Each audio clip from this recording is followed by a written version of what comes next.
வணக்கங்க. இது அங்காளம்மன் சத்யா வீடியோ. முருகப்பெருமானோட 6 படை வீடுகள்ல 2ஆம் படை வீடான ம் திருச்செந்தூருக்கு டிவிகே தலைவர் விஜய் அவர்கள் சென்றிருக்காரு. வேல் வாங்கியிருக்காரு அப்படின்னு சொல்றாங்க பார்த்தீங்களா? எதுக்காக அங்க போறாங்க? இத்தனை படை வீடுகள் இருக்கும்பொழுது, திருச்செந்தூருக்கு மட்டும் எதுக்காக போறாங்க அப்படின்னா, எல்லாருக்குமே தெரியும். சூரபத்மனை வெற்றி கொண்டு வெற்றியோட அடையாளமா அங்க வந்து முருகப்பெருமான் காட்சியளிக்கிறாரு கடற்கரை ஓரத்துல. எல்லா படை வீடுகளும் வந்து மலைக்கு மேல இருக்கும். ஆனா, கடல் மட்டத்துக்கு கீழ ஒரு கோயில் முருகர் கோயில் இருக்குன்னா, அது திருச்செந்தூர் தான். திருச்செந்தூர முருகப்பெருமான பார்த்துட்டு நம்ம மேல வந்தாலே நம்மளுக்கு வந்து வாழ்க்கையில படிப்படியா முன்னேற்றம்ன்றது கண்டிப்பா உண்டுன்னு சொல்றாங்க.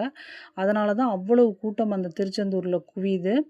எப்படி திருப்பதிக்கு போனா திருப்பம் வரும்னு சொல்றாங்களோ, அது மாரி திருச்செந்தூர் போனா வாழ்க்கையில வெற்றியும், படிப்படியான முன்னேற்றமும் வரும்.